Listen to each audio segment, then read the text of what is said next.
اللہ کے پیارے نبی صلی اللہ علیہ وسلم کے پاس آئے اور آنے کے بعد خود سے کہا کہ مجھ سے غلطی ہو گئی ہے۔ کیا آج ہم میں سے کوئی ہے جو ہم غلطی کریں اور ایکسپٹ بھی کریں؟ ہم غلطی کر رہے ہیں، ہم گناہ کے کام تو کر رہے ہیں، لیکن ہم ایکسپٹ کرنے کے لیے تیار نہیں ہو رہے۔ حضرت بریدہ رضی اللہ تعالیٰ عنہ بیان کرتے ہیں کہ غامدیہ عورت بھی اللہ کے نبی صلی اللہ علیہ وسلم کے پاس آئی اور کہنے لگی،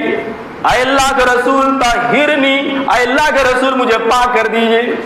اللہ کے پیارے نبی صلی اللہ علیہ وسلم نے فرمایا، وَيْحَكِ وَاسْتَغْفِرِ اللَّهَ وَتُوبِي إِلَيْهِ، اے عورت تم پر افسوس ہو، تم جاؤ اللہ سے توبہ کرو، اللہ سے معافی مانگو، اللہ تبارک و تعالیٰ تمہیں معاف کر دے گا۔ جب اللہ کے پیارے نبی صلی اللہ علیہ وسلم نے یہ جملہ کہا تو اس غامدی عورت نے کہا، اللہ کے رسول آپ تو مجھے اسی طرح واپس بھیج رہے ہیں جس طرح ماعز بن مالک کو بھیجا تھا۔ اللہ کے پیارے نبی صلی اللہ علیہ وسلم نے فرمایا کہ ماعز سے تمہارا کیا تعلق ہے؟ اس عورت نے کہا، اللہ کے رسول میں جو پریگننٹ ہوں، اے اللہ کے رسول میں جو حاملہ ہوں، اے اللہ کے رسول میں جو گربوتی ہوں، اے اللہ کے رسول یہ ماعز بن مالک کا بچہ میرے پیٹ میں پل رہا ہے، ماعز بن مالک کا بچہ جو میرے پیٹ میں پل رہا ہے، اے اللہ کے رسول آپ مجھے رجم کرنے کا حکم دیجئے جس طرح ماعز کو دیا تھا۔ اللہ کے پیارے نبی صلی اللہ علیہ وسلم نے فرمایا، اے عورت ابھی تمہیں رجم نہیں کیا جائے گا کیونکہ تمہارے پیٹ میں بچہ پڑ رہا ہے، اگر تمہیں ابھی رجم کر دیا جائے تو تمہارے ساتھ ساتھ وہ بچہ بھی مارا جائے گا۔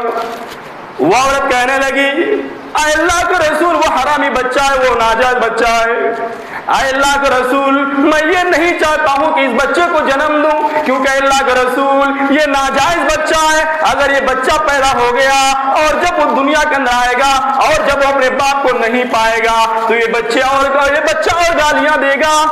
اللہ کے پیارے نبی صلی اللہ علیہ وسلم نے فرمایا کہ محمد صلی اللہ علیہ وسلم کی شریعت ایسی نہیں ہے کہ وہ کسی کو گالی دے۔ اے عورت غلطی تمہاری تھی، زنا تم نے کیا تھا، اس بچے کی کوئی غلطی نہیں ہے، اس بچے کو پیدا ہونے کا حق ہے، اس بچے کو دنیا میں آنے کا حق ہے۔ اے عورت ابھی تمہیں رجم نہیں کیا جائے گا۔ میرے پیارے ساتھیو ذرا سوچو، اسلام تو وہ مذہب ہے جو حرام اور ناجائز بچے کو بھی مارنے کی اجازت نہیں دیتا ہے، پھر وہ اسلام اس بات کی اجازت کیسے دے سکتا ہے کہ وہ دیش کے اندر جو دہشت گردی پھیلائے، وہ اسلام اس بات کی اجازت کیسے دے سکتا ہے کہ وہ آج آپ حلال بچوں کو آپ ایبورشن کرا لے، آج حلال بچوں کو آپ اگر حباب کرا لے، اسلام اس بات کی کیسی اجازت دے سکتا ہے؟ او میرے پیارے ساتھیو، او مسلمانوں، آج تو تم حلال بچوں کو بھی تم گرا دیتے ہو، تم حلال بچوں کو بھی ایبورشن کرا دیتے ہو۔ اگر تمہیں 2-3 بچیاں ہو گئی، اگر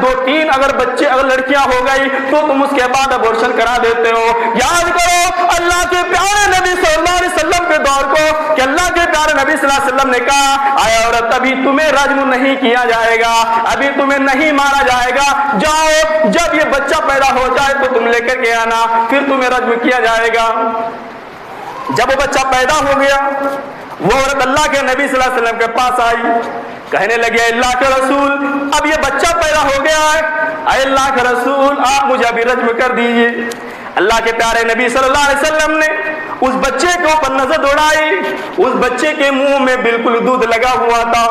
اللہ کے پیارے نبی صلی اللہ علیہ وسلم تو وَمَا أَرْسَلْنَاكَ إِلَّا رَحْمَةً لِّلْعَالَمِينَ، اللہ کے پیارے نبی صلی اللہ علیہ وسلم تو بالکل پوری دنیا کے لیے رحمت بنا کر کے بھیجے گئے ہیں۔ اللہ کے پیارے نبی صلی اللہ علیہ وسلم نے اپنے رحمت بھری نظر اس بچے کے اوپر جب پڑی تو اللہ کے پیارے نبی صلی اللہ علیہ وسلم کو بہت رحم آ گیا۔ اللہ کے پیارے نبی صلی اللہ علیہ وسلم نے کہا، اے عورت ابھی بھی تمہیں رجم نہیں کیا جائے گا کیونکہ یہ بچہ جو تمہارے گود میں پڑ رہا ہے، اس بچے کی غذا جو تمہارے پستان میں اگر موجود ہے، اگر ابھی تمہیں مار دیا جائے تو یہ بچہ بھوکے بھوکے مر جائے گا، اس لیے عورت ابھی تمہیں رجم نہیں کیا جائے گا، لہٰذا جاؤ جب یہ بچہ کھانا کھانے کے لائق بن جائے تو پھر آنا، پھر تمہیں رجم کیا جائے گا۔ وہ عورت چلی گئی، پھر جب وہ بچہ 1 سال کے بعد کھانا کھانے کے لائق بن گیا،